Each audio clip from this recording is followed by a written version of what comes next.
छोटी पार्टियां हैं जो एक तीसरा मोर्चा बनाने की बात कर रही हैं, उनकी तरफ से ये बात कही जा रही है कि अब गठबंधन सरकार का युग है और एक पार्टी सरकार नहीं बना सकती। कमोबेश बड़ी पार्टियां भी ये मानती हैं, लेकिन एक अलग से मोर्चा निकलने की बात कर रही हैं और इसकी अगुवाई मुलायम सिंह यादव यानी कि समाजवादी पार्टी के मुखिया करने की बात कर रही है। समाजवादी पार्टी की तरफ से यह भी कहा जा रहा है कि वो प्रधानमंत्री पद के उम्मीदवार हैं। क्या मानते हैं इस पूरे बयान को, कवायद को?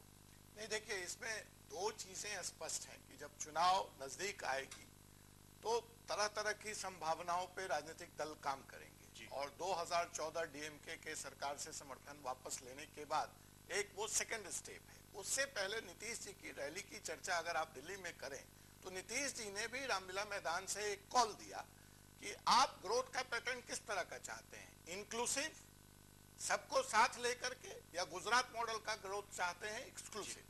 तो उन्होंने बहुत स्पष्ट तौर पे इशारा किया कि जो लोग डेवलपमेंट और ग्रोथ की बात करते हैं लेकिन अगर इंक्लूसिव ग्रोथ की बात करते हैं तो एक मोर्चा की कवायद, एक मोर्चा का नेतृत्व करने को मैं तैयार हूं। तो राजनीतिक फिजा, राजनीतिक परिदृश्य वहां से बदलता है और हम जब आगे देखते हैं तो उसी की हम डीएमके पुल आउट और अब मुलायम सिंह जी का ये बयान आना और भाजपा की तारीफ करना, ये सारा संकेत इसी बात को देता है कि राजनीतिक फिदा देश की बदल रही है। 2014 की तरफ हम अग्रसर हैं और तीसरे मोर्चे की सुगबुगाहट ये हो रही है। लेकिन मुलायम सिंह जी के बारे में मैं ये कहना चाहूंगा, क्या उनमें ये हिम्मत है? ये चर्चा पहले भी उठी, संभावना है वो 40 सीट लेकर के उत्तर प्रदेश से आते हैं। तो अगर मुलायम सिंह जी की वहां सरकार है और जिस तरह का प्रचंड बहुमत उनको विधानसभा में मिला, तो क्या मुलायम सिंह ये जोखिम उठाने को तैयार है? जहां तक मेरी समाजवादी पार्टी के नेताओं से बात होती रही और उनको निमंत्रण दिया गया बिहार से कि लालू जी, यादव वोट बैंक खाली है, आप वहां पे आए, तो मुलायम सिंह जी ने यह कहकर उस वक्त इस प्रस्ताव को खारिज कर दिया बिहार के नेताओं को कि मैं यूपी पे कंसंट्रेट करना चाहता हूं, मैं वापस पुराने दिन की तरह प्रधानमंत्री का ख्वाब नहीं देखना। बिल्कुल 80 सीटों का राज्य है और कम से कम ज्यादा से ज्यादा सीटें अगर मुलायम सिंह यादव को मिलती हैं तो एक बड़ी शक्ति के रूप में मुलायम सिंह यादव उभरना चाहते हैं। शायद यही कारण है कि बार बार ये कहा जा रहा है कि मुलायम सिंह प्रधानमंत्री पद के उम्मीदवार हो सकते हैं अगर 60 सीटें समाजवादी पार्टी लेकर आती है तो उत्तर प्रदेश से। महावल जी हमारे साथ बने हुए। महावल जी, आपके साथी हैं और जब जब सरकार संकट में होती है तो मुलायम सिंह का आसरा कहीं ना कहीं सरकार को मिलता है। ऐसे में अगर मुलायम सिंह इस तरह का राग अलापते हैं तो कांग्रेस क्या मानती है? देखिए, ये तो चुनाव अभी बहुत दूर है और जहां तक प्री पोल अलायंस होते हैं एनडीए और यूपीए का, उसमें चुनाव पर निर्भर करती है जो सीट किसको स्कोर ज्यादा आता है, किस सीट ज्यादा आती है। जहां तक मुलायम सिंह जी है, एक परिपक्व नेता है, वो भाषण क्या देते हैं मुझे नहीं कहना है, लेकिन इतना जरूर मैं कहूंगा जो यूपी में जिस तरह से उनकी वर्चस्व अभी प्रचंड बहुमत मिला, उस तरह से मैं समझता हूं जो 2014 चुनाव में एमपी को मिलेगा या नहीं मिलेगा इसकी भी शंका की दृष्टि से देखी जाती है।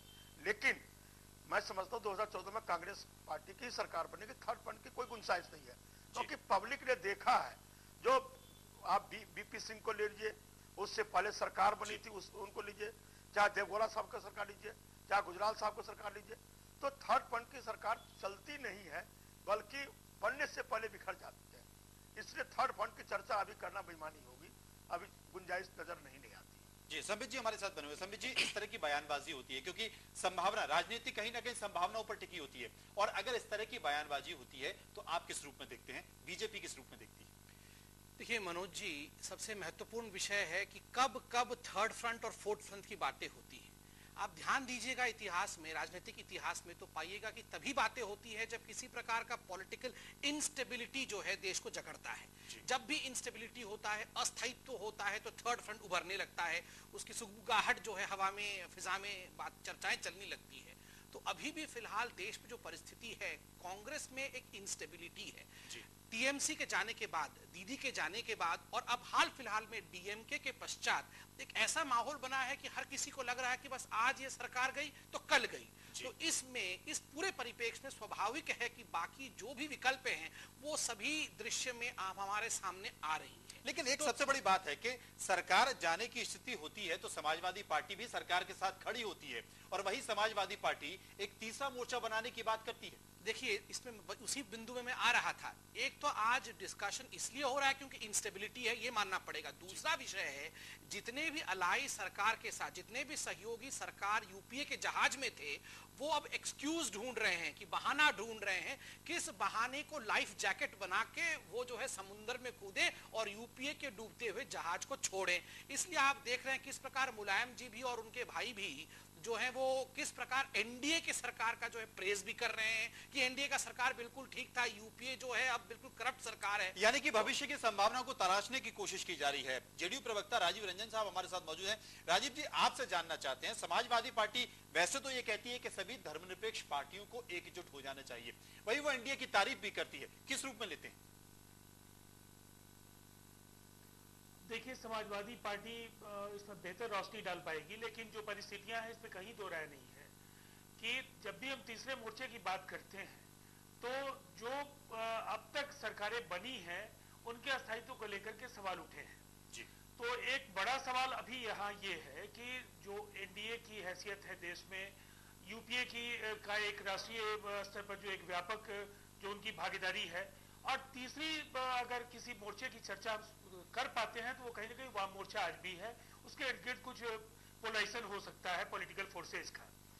लेकिन इन तीनों मोर्चे के साथ साथ एक बड़ा सवाल आज देश में है, और उस सवाल की शुरुआत दिल्ली के विकास को लेकर के, दिल्ली में विकास को लेकर के जो बिहार की रैली हुई है नीतीश कुमार जी ने, जो संसाधनों के असमान वितरण से देश के कई राज्यों में जो असंतोष बढ़ा है और उन राज्यों में जो विकास की संभावनाएं लगातार क्षीण होती गई हैं, और पहले पंचवर्षीय योजना से लेकर के 11वीं पंचवर्षीय योजनाओं में जो उनके साथ बेईमानियां होती रही हैं, उनको लेकर के जो परेशानियां हैं और आज देश के सामने जो चुनौतियां हैं, उनमें इन राज्यों की भूमिका, विकास दर को देश के बनाए रखने में उनकी भूमिका क्या हो, ये सवाल भी अहम भूमिका अदा करेंगे। अभी बहुत कुछ भविष्य के गर्भ में है, लेकिन ये पहली बार देश की राजनीति में हो रहा है कि विकास के मॉडल पर हम बहस कर रहे हैं।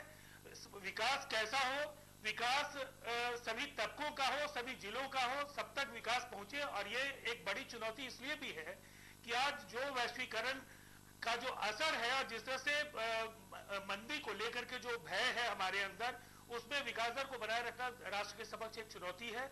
और कमजोर राज्यों की जो लंबी पात है वो कहीं ना कहीं संशय पैदा करती है कि देश आगे इस विकास दर को कायम रख पाएगा कि नहीं। बिल्कुल, ये अपने आप में बड़ा सवाल है, क्योंकि ज्यादातर मुद्दे चुनावी होते हैं, लेकिन इस बार जो राजनीतिक पार्टियां विकास की बात ज्यादा कर रही हैं और कहीं ना कहीं वो अपने अपने उदाहरण भी पेश कर रही हैं कि जहां जहां हमारी सरकार है वहां का विकास देखिए और उसके बाद हमें चुनकर भेजिए। रुकेंगे यहां पर कुछ पलों के लिए, वापस आएंगे तो चर्चा इसी मुद्दे पर।